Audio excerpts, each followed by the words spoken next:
Nah, ini saya akan membahas tentang bagaimana membuat latar belakang dan rumusan masalah dalam skripsi, ya. Hal ini penting karena Anda membutuhkan yang namanya kemampuan analisis sintesis. Analisis tentu saja berasal dari fakta yang Anda temukan di lapangan, baik itu data primer maupun sekunder. Biasanya banyak yang data sekunder. Kemudian Anda bandingkan dengan harapan teori program yang ada, juga Anda dapatkan dari data sekunder. Anda bisa mengambil dari teori atau mengambil dari program yang ada di perusahaan itu atau objek itu. Kemudian juga Anda bisa melihat harapan-harapan yang ada yang sudah dirumuskan. Kemudian dianalisis, akhirnya Anda bisa membuat suatu rumusan masalah. Dan itulah yang akan Anda jawab dalam kegiatan penelitian ini. Seperti yang tadi saya katakan bahwa latar belakang itu hal yang penting. Rumusan masalah itu yang penting karena suatu penelitian itu berkualitas atau tidak itu dari rumusan masalah. Sehingga rumusan masalah itu harus dibuat yang menarik, ya. Kalau Anda meneliti hal yang tidak menarik, ya untuk apa? Di hal-hal yang menarik, orisinil, ada kebaruan, dan tentu saja itu terjawab, ya, harus terjawab. Dan rumusan masalah tidak boleh menyinggung hal-hal sara, suku, ras, agama, golongan, itu tidak boleh, ya. Kemudian kalau kita lihat, ya, tugas akhir yang ada di perguruan tinggi kita itu adalah suatu karya tulis ilmiah, di mana karya ini memang dilakukan secara mandiri oleh mahasiswa, dibimbing oleh satu dosen pembimbing. Sehingga sebetulnya Anda itu belajar untuk membuat suatu karya secara mandiri. Tapi tidak dilepas begitu saja, tapi diberi dosen pembimbing yang tugasnya adalah mengarahkan, kemudian memberikan suatu bimbingan, kemudian juga membantu dalam hal pengoreksian sehingga karya itu lebih baik. Sehingga kalian jangan sampai menganggap dosen pembimbing itu menyebalkan, tidak. Dosen pembimbing itu justru membantu kalian agar karyamu itu benar-benar baik. Inisiasi, perancangan, pelaksanaan, penulisan laporan, simpulan, itu memang harus dilakukan oleh mahasiswa secara mandiri. Jangan sampai kalian nanti dalam ujian itu mengatakan, ini disuruh sama dosen pembimbing saya. Ini sudah disetujui sama dosen pembimbing saya. Tidak bisa. Ini adalah karya mandirimu. Sehingga kalian harus bisa mempertanggungjawabkan. Dosen pembimbing itu tidak bisa terus disalahkan, ya, dalam proses pembuatan skripsi ini. Pada intinya bahwa tugas akhir ini adalah tugas mandiri oleh mahasiswa. Tugas mandiri dalam arti bahwa topiknya apa, masalahnya apa, nanti perancangan itu metodenya apa, sampai nanti pelaksanaannya hasilnya seperti apa, sampai simpulannya, itu adalah secara mandiri hak otonom dari mahasiswa. Dosen hanya membimbing, mengarahkan, memperbaiki, dan memberikan masukan-masukan. Baik, ini hakikat dari tugas akhir, ya. Nah, ciri-ciri tugas akhir itu apa? Kalau Anda sudah mampu merumuskan masalah, kemudian Anda mampu membuat metode penelitiannya, kemudian Anda juga bisa menganalisis data, kemudian Anda bisa menyimpulkan atau mensintesis, berarti tulisan Anda ini tergolong dalam kategori skripsi. Jadi ada rumusan masalah, ada metode penelitian, ada data yang dianalisis, dan ada simpulan. Kalau keempat ini tidak terpenuhi, berarti tulisanmu itu tidak tergolong skripsi atau tidak tergolong tulisan ilmiah. Kemudian kelemahan mahasiswa apa? Kelemahan mahasiswa itu adalah antara masalah dan sintesis nggak nyambung.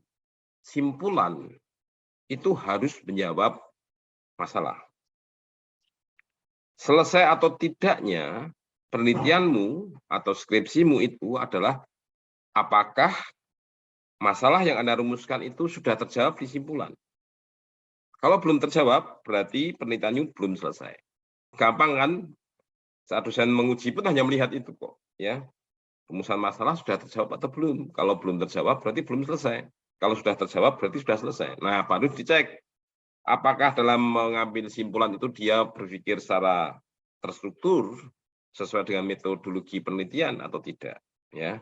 apakah dalam menarik kesimpulan itu juga berdasarkan literasi, jurnal, buku. Ini adalah tugas pengecekan ya, nanti di ujian. Nah, kalau kita bicara metode ilmiah, metode penelitiannya, itu pastilah ada metode pengumpulan datanya dan ada metode analisis. Metode pengumpulan datanya apa? Anda misalnya wawancara, oke. Wawancara berarti butuh instrumen berupa checklist pertanyaan. Misalnya lagi metode pengumpulan datanya itu menggunakan kuesioner atau menggunakan observasi atau menggunakan kajian pustaka, itu pasti ada instrumennya apa. Instrumen itu alat ukur yang digunakan untuk mendapatkan data. Nah, kalau data sudah didapatkan, tentu saja data itu mau diapakan? Ya dianalisis. Nah, kalau sudah dianalisis, berikutnya pertanyaannya, gimana cara menganalisis? Pak, ini penelitian saya kuantitatif. Saya menggunakan deskripsi statistik dan juga saya menggunakan analisis regresi. Nah, itu berarti adalah Anda sudah paham tentang cara menganalisis data. Pak, saya menggunakan penelitian kualitatif, Pak. Oh ya. Nah, datanya sudah diperoleh. Sudah, Pak. Ini hasil wawancara. Terus mau apa Anda apakan? Tentu saja data itu harus direduksi, kemudian didisplaykan atau dipresentasikan. Baru Anda bisa membuat simpulan. Nah, ini adalah hakikat dari suatu karya skripsi atau tulisan ilmiah. Nah, tujuannya apa? Mahasiswa diminta untuk membuat skripsi. Ya, tujuannya adalah terbentuknya sikap mental ilmiah. Jadi mahasiswa nanti kalau sudah lulus tidak ngawur ya dalam hal berpikir, dalam hal menarik kesimpulan, dalam hal membuat suatu solusi. Tapi ada sikap mental ilmiah. Sangat menghargai data, sangat menghargai fakta. Berikutnya, mahasiswa itu punya kemampuan mengidentifikasi dan merumuskan masalah. Ada yang mengatakan bahwa saat seseorang bisa merumuskan masalah, berarti dia sudah menyelesaikan 75% solusi. Jadi kalau rumusan masalahnya itu sudah benar, berarti sebetulnya dia sudah menyelesaikan sebesar 75%. Sisanya ya Anda harus melakukan penelitian itu. Misalnya ya ada apa? Misalnya motor ya, motormu itu rusak.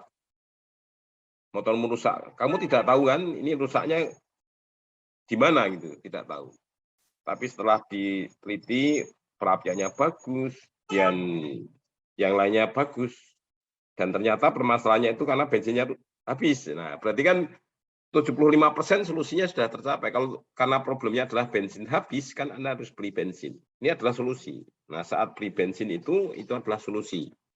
Sehingga Anda beli bensin, Anda masukkan ke dalam motormu, dan akhirnya motormu bisa hidup. Contoh ya, contoh real bahwa rumusan masalah itu penting karena Anda menemukan rumusan masalah, itu bisa otomatis Anda sebetulnya sudah menyelesaikan masalah itu sebesar 75%. Yang ketiga, mahasiswa mampu membuat proposal. Banyak loh mahasiswa yang tidak bisa atau tidak paham proposal itu apa.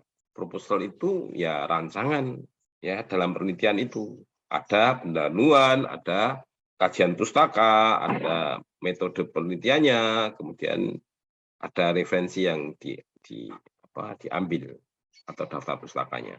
Kalau mahasiswa belum bisa membuat proposal ya belum layak jadi sarjana. Yang berikutnya adalah melakukan penelitian berdasarkan proposal sehingga mendapatkan kesimpulan. Saya sebagai dosen pembimbing selalu menanyakan proposalmu mana? Apakah kamu sudah melakukan kegiatan itu sesuai dengan proposalmu atau tidak? Kalau tidak, yang mau diperbaiki yang mana? Proposalnya diperbaiki atau datamu yang diperbaiki?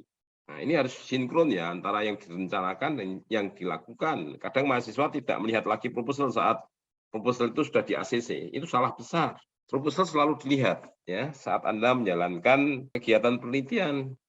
Ya dasarnya adalah proposal. Sehingga akhirnya Anda bisa mendapatkan yang namanya kesimpulan. Dan yang terakhir, mahasiswa bisa mempresentasikan dan mempertanggungjawabkan karya ilmiahnya. Dengan cara apa? Ya dengan cara ujian. Syukur-syukur Anda bisa mempublikasikan karyamu di tulisan-tulisan ilmiah seperti jurnal ilmiah atau di tulisan-tulisan ilmiah yang lainnya. Ini adalah tujuan mahasiswa mengerjakan TA ya. Ini prosedur ya, mereview proposal. Jadi Anda harus bimbingan. yang belum seminar itu ya. Jadi bimbingan bab 1, 2, 3 ya. Kemudian berikutnya adalah cek Turnitin jangan melebihi 30% ya. Kemudian pastilah nanti berikutnya akan di ACC, kemudian Anda daftar secara online seminar ya. Kemudian menemui reviewer. Reviewer itu akan membaca karyamu dan akan memberikan masukan-masukan.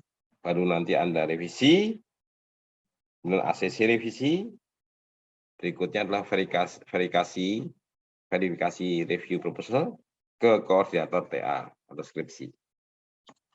Nah, dari situlah nanti Anda bisa melanjutkan yang namanya skripsi. Nah, ini seminar ini ya, proposal itu seminar. Sehingga jangan bingung nanti, Pak Tias ini saya setelah ini kemana. Nah, ini seharusnya sudah ada panduannya, dibaca tuh panduannya ya. Ini saya lewatkan ya, untuk pendaftaran sidang tugas akhir bisa dibaca sendiri ya. Sistematika proposal. Nah, pada intinya ada 3 bab ya, 3 bab yang dibahas di proposal. Pertama adalah pendahuluan, yang kedua adalah tinjauan pustaka, yang ketiga adalah metode penelitian. Jangan salah menulis ya, karena beberapa mahasiswa menulis metodologi penelitian. Yang benar adalah metode penelitian. Nah, kemudian di bagian awal itu ada namanya halaman sampul, halaman persetujuan, halaman pengesahan, daftar isi, itu daftar gambar, daftar tabel, itu adalah bagian awal. Kemudian bagian akhir itu ada daftar pustaka lampiran ya. Tolong ini dibaca di panduan ada. Nah, kemudian untuk pendahuluan itu ada latar belakang, ada rumusan masalah, ada batasan masalah, ada tujuan penelitian, dan yang terakhir adalah manfaat. Dan yang bab 2 tadi adalah tinjauan pustaka, itu ada penelitian terkait atau penelitian sebelumnya, kemudian ada teori-teori dasar seperti teori A, teori B, teori C ya. Teori A itu ya sesuai dengan variabel yang kamu kaji ya. Biasanya mengacu ke judulnya apa. Misalnya kalau pengaruh gaya komunikasi terhadap kepemimpinan, berarti ada teori-teori yang Anda lihat ya, tentang gaya komunikasi, tentang gaya kepemimpinan. Jadi ada teori dasar yang Anda acu, itu teori A, teori B. Ya, teori A, teori B itu mengacu ke paling tidak variabel-variabel yang dikaji. Kalau penelitian terkait itu adalah penelitian sejenis. Anda dapatkan dari jurnal, ya, jurnal-jurnal ilmiah. Anda bisa dapatkan dari jurnal ilmiah, baik itu yang ada di lokal atau nasional, atau yang ada di internasional. Syukur-syukur yang internasional ya. Jadi untuk melihat isu-isu terakhir tentang variabel kamu kaji. Berikutnya metode penelitian, itu ada metode pengumpulan data, ada metode analisis yang digunakan. Nah, kerangka pemikiran itu bisa Anda masukkan sebetulnya di bab 2. Di kerangka pemikiran bisa di bab 3, di bab 2. Tapi saya sarankan sesuai dengan panduan aja. Ya, jadi bab 2 itu nanti adalah penelitian terkait, teori, kemudian baru kerangka pemikiran. Dan bagian akhir itu adalah daftar pustaka dan lampiran. Ini dipegang dan ditulis di Word. Ya, sehingga nanti Anda cuma mengembangkan aja konten dari sub-sub bab ini. Di tekniknya adalah template-nya itu dibuat dulu, baru nanti Anda kembangkan isinya. Template ini harus dibuat ya. Lanjutkan. Jadi untuk kualitas penelitian itu tergantung apa sih ya? Tergantung masalah. Bukan tergantung teknologi. Ya. Jadi jangan sampai Anda terjebak ya bahwa penelitian yang baik itu adalah penelitian yang teknologinya termodern, terkini. Salah. Kualitas penelitian itu dilihat dari kualitas masalah. Kualitas masalah yang berkualitas seperti apa? Yang orisinil. Orisinil itu seperti apa? Ya, itu memang masalah yang tidak dibuat-buat, tetapi itu terjadi di masyarakat. Ya. Karena ini Anda diminta untuk membuat skripsi, sehingga Anda seolah-olah mencari masalah. Nah, orisinil itu adalah masalah yang terjadi di sekitar kita, dan Anda secara orisinil, ya, secara asli, menemukan masalah itu. Masalahnya seperti apa Pak? Ya, masalah di sekitar lah. Kalau saya dulu memotret masalah itu tentang gamelan, ya saya potret bahwa gamelan itu sekarang kok jarang ya. Anak-anak muda sekarang tidak bisa mengapresiasi gamelan. Kemudian oh ternyata gamelan itu termasuk barang langka karena mahal. Dan seterusnya. Ini kan saya lihat fakta-fakta yang terjadi di masyarakat kita. Di lain pihak saya melihat, wah di negara maju kok anak-anak muda sangat mengapresiasi gamelan. Amerika, Australia, Belgia, bahkan Inggris, Belanda, bahkan anak-anak muda Jepang itu juga kok senang gamelan. Padahal mahasiswa anak-anak muda kita kok enggak. Nah ini kan juga bisa mengancam ya keberadaan gamelan ini. Kemudian saya melihat di Malaysia, kenapa Malaysia waktu saya main ke Solo itu dia memborong gamelan banyak sekali dari Wirun ya, industri gamelan Wirun itu Sukoharjo. Ada produk-produk yang sana yang nanti dimereki oleh Malaysia. Ternyata di Malaysia itu gamelan sangat diapresiasi dan di sana hampir setiap perguruan tinggi atau pendidikan SMA di sana itu memiliki gamelan, perangkat gamelan. Dan gamelan dibunyikan saat ada tamu negara, selalu disambut dengan gamelan. Dan orang Malaysia merasa memiliki, karena apa? Karena orang Malaysia mengatakan, nenek moyang saya orang Majapahit. Gamelan itu miliknya Majapahit. Sehingga kalau itu miliknya Majapahit, saya punya hak untuk mengklaim. Saya punya hak untuk mewarisi. Itu ya. Jadi logis juga alasan mereka. Kalau Indonesia tidak sadar, ya nanti repot. Sehingga saya membuat yang namanya gamelan. Ini adalah masalah orisinil yang tidak dibuat-buat. Kemudian juga penelitian itu memang butuh tim ya, sehingga kadang penelitian itu butuh referensi penelitian orang lain. Tetapi kita harus menunjukkan ada kebaruan. Seperti gamelan itu pernah diteliti ya oleh guru atau dosen lain. Tapi saya harus bisa menunjukkan ini loh yang saya buat. Bedanya dengan yang sudah dibuat seperti ini. Nah, ini harus orisinil ya, harus bisa menunjukkan kebaruan atau dinamakan state of the art. Ya, nanti kalau ditanya Mas Ujian state of the art-nya apa? Nah, itu berarti kebaruannya apa Anda meneliti ini. Itu ya, jawabnya seperti itu. Nah, masalah itu apa? Ini juga harus paham definisi ini. Masalah itu suatu pernyataan yang mempersoalkan keberadaan suatu variabel atau mempersoalkan hubungan antar variabel pada suatu fenomena. Sehingga kalau Anda merumuskan masalah itu berarti Anda menanyakan suatu variabel. Misalnya bagaimana pengaruh gaya komunikasi terhadap gaya kepemimpinan.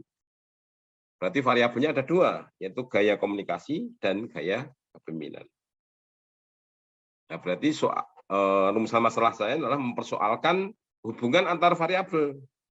Bagaimana pengaruh gaya komunikasi terhadap gaya kepemimpinan. Ini adalah rumusan masalah. Contoh lagi, misalnya bagaimana model komunikasi pemasaran yang dilakukan oleh misalnya kafe anak panah dalam mencapai tujuan organisasi atau tujuan perusahaan. Bagaimana model komunikasi pemasarannya? Ini juga masalah. Sehingga nanti Anda akan menjawab modelnya seperti ini. Ya. Atau begini, bagaimana strategi atau apakah strategi yang dilakukan oleh kafe anak panah ini untuk mencapai atau untuk menangkan kompetisi? Nah, berarti Anda mencari strategi apa yang dia gunakan sehingga kafe ini bisa bersaing dengan kafe yang lainnya. Ini juga masalah ya. Nah, coba Anda bisa rasakan ya, ada masalah yang jenisnya adalah kualitatif, yang jenisnya adalah kuantitatif. Kalau misalnya bagaimana pengaruh antara gaya komunikasi terhadap gaya kepemimpinan itu adalah rumusan masalah kuantitatif. Tapi misalnya bagaimana strategi bisnis perusahaan X untuk memenangkan kompetisi. Nah, berarti Anda ini adalah pernyataan atau rumusan masalah kualitatif. Ya, jadi harus dipahami ya. Penelitianmu kualitatif atau kuantitatif? Saya penelitiannya kualitatif, Pak. Nah, rumusanmu kuantitatif. Anda bicara tentang pengaruh antara X dan Y, ya tidak bisa seperti itu. Anda harus bisa jawab itu ya. Oke, kalau dosen pastilah bisa melihat karena dosen sudah melalui 2 tahap minimal. Tahap 1 saat buat skripsi, tahap 2 saat dia membuat tesis. Apalagi dosen S3 itu berarti dia sudah melewati 3 tahap. Skripsi, tesis, disertasi. Oke. Dari mana datangnya masalah? Kadang contoh mahasiswa tidak punya ide, gagasan apa, Pak Tias ini saya tidak punya gagasan, tolong dibantu gitu ya. Nah, kamu bantu kembangkan penelitian saya atau ngesut dari penelitian saya. Nah, apa Pak Tias ya, penelitian saya tentang mocopat misalnya. Ya, terus apa yang diteliti ya tentang mocopat itu diteliti misalnya Anda bisa meneliti bagaimana mocopat ini pengaruhnya terhadap lansia. Apakah orang-orang lansia itu kalau disetelkan mocopat, dia itu nanti saat menunggu kematian itu bisa tentram, nyaman. Perlu dikaji kan itu kan. Mau udah, ya Pak, saya mau ya. Sudah, kamu telitilah dampak dari mocopat ini dalam ini kehidupan orang-orang lansia di panti jompo misalnya. Sehingga kalau Anda kan bisa eksperimen lah selama berapa minggu gitu kan di sana, misalnya ada kelompok lansia yang selalu di setel ke mocopat, yang satu di setel ke dangdut gitu ya. Kira-kira seperti apa perilaku mereka. Itu ya. Problem itu ya bisa dari dosen, misalnya dari orang lain bisa ya. Problem itu bisa dari Anda bulan observasi ngamati, ini bagus nih diteliti. Misalnya ada perilaku anak jalanan yang mereka ternyata saling membantu. Ada sisi solidaritas anak jalanan. Ini kan karena kamu sering dulan aja dan melihat fenomena ini. Sehingga kamu tertarik mengkaji tentang model itu. Nah, latar belakang gimana nulisnya? Ya, Anda tulis saja teori, harapan, program, standar, pendapat. Jadi Anda sampaikan ya suatu fenomena berkaitan dengan harapan, teori tentang perkembangan teknologi dan sebagainya. Ini sebagai harapan. Berikutnya Anda kemukakan juga fakta, informasi, kejadian, kenyataan. Masalah itu sebetulnya adalah perbedaan antara dua ini. Jadi antara harapan dan kenyataan. Kalau berbeda, itu masalah. Seperti misalnya saya punya harapan bahwa bangsa Indonesia itu adalah bangsa yang tidak lepas dari identitas kepribadian bangsa. Ya. Tetapi saya melihat identitas bangsa itu semakin dikaburkan. Nah, salah satu identitas orang Jawa itu adalah menabuh gamelan. Ini yang Jawa ini ya. Nah, terus sekarang saya lihat ya, berapa siswa yang bisa menabuh gamelan? Kurang dari 20%. Yang paham notasi kurang dari 1%. Notasi Jawa, Cinonu, gitu ya, itu jarang. Nah, ini adalah harapan dan fakta. Ada gap. Sehingga ada masalah di situ. Saya bandingkan, ada masalah. Gampang kan sebetulnya untuk merumuskan masalah itu. Jadi Anda harus bisa melihat ada program, harapan, atau standar, atau pendapat ahli atau teori dengan yang terjadi. Kenyataan, informasi, fakta. Dibandingkan. Kalau sama, tidak usah dilanjutkan. Tapi kalau berbeda, lanjutkan meneliti. Karena inilah ada masalah. Nah, kemudian di latar belakang itu didukung dengan data-data sekunder. Dan usahakan data kuantitatif. Berupa grafik, tabel, atau presentasi perbandingan, dan sebagainya. Jadi usahakan ada data sekunder di latar belakang. Kemudian pentingnya masalah ya. Pentingnya masalah itu dibahas. Atau kebaruan, atau state of the art. Dan yang terakhir, kamu tulis di latar belakang itu mengerucut. Mengerucut itu dari hal umum ke khusus. Semakin fokus ke masalahnya. Kalau Anda bicara tentang hal-hal umum misalnya, tentang perubahan teknologi, perubahan perilaku, Itu hal-hal umum yang bisa Anda sampaikan.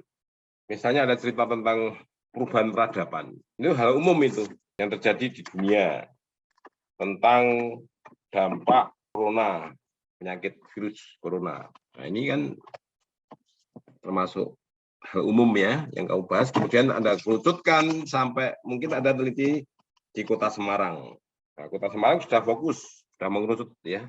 Nanti yang paling banyak itu dibahas yang fokusnya itu. Ditulis secara mengerucut ya tadi sudah ya.